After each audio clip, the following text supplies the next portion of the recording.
વડોદરા જિલ્લાના રેસર તાલુકામાં સ્થાનિક સ્વરાજ્યની ચૂંટણીને લઈને 2 જિલ્લા પંચાયત અને 16 તાલુકા પંચાયતની ચૂંટણી યોજાવા જઈ રહી છે। ત્યારે ચૂંટણી ફોર્મ પરત ખેંચવાના અંતિમ દિવસે 4 તાલુકા પંચાયત સીટના હરીફ ઉમેદવારે પોતાનું ઉમેદવારી ફોર્મ પરત લેતા ભાજપાના 1, વછેસર 2, વરસડા 3, કડાચલા અને વેજલપુરના મહિલા ઉમેદવાર કિરણબેન મહેતા બિનહરીફ જાહેર થતા ધારાસભ્ય કેતન ઇનામદારના નિવાસ સ્થાને પિતૃવાડીએ સમર્થકો પહોંચ્યા હતા। મુલાકાતે સાથે જ બિનહરીફ વિજેતા કિરણબેને પ્રજા સાથે રહી ભારતીય જનતા પાર્ટી સાથે પ્રજાલક્ષી કામ કરવાની આપી ખાતરી। જ્યારે ધારાસભ્ય કેતન ઇનામદારે ડેસર તાલુકા પંચાયતમાં ચૂંટણી પૂર્વે ભાજપાના 4 ઉમેદવાર બિનહરીફને આવકાર્યા અને 135 વિધાનસભા મત વિસ્તારની તમામ તાલુકા, જિલ્લા પંચાયત અને નગરપાલિકામાં બહુમતી સાથે કમળ ખીલશેનો વિશ્વાસ વ્યક્ત કર્યો।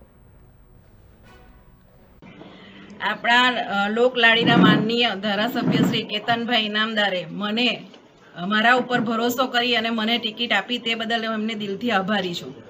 અને આજથી જ્યાં સુધી હું જીવીશ ત્યાં સુધી ભાજપને પાર્ટીને વફાદાર રહીશ અને દિલથી કામ કરીશ। મારાથી બધા જ થતા કામ કરીશ અને હું મારા વેજપુર તાલુકા પંચાયત અને વક્તાપુરા તાલુકા પંચાયતના તમામ અમારા નાગરિકોની હું આભારી છું કે જે મને આજે બિનહરીફ કરીને મારા ઉપર ભરોસો મૂકીને મને બિનહરીફ કરી છે, તે બદલ હું એમનો આભાર માનું છું। આપનું નામ?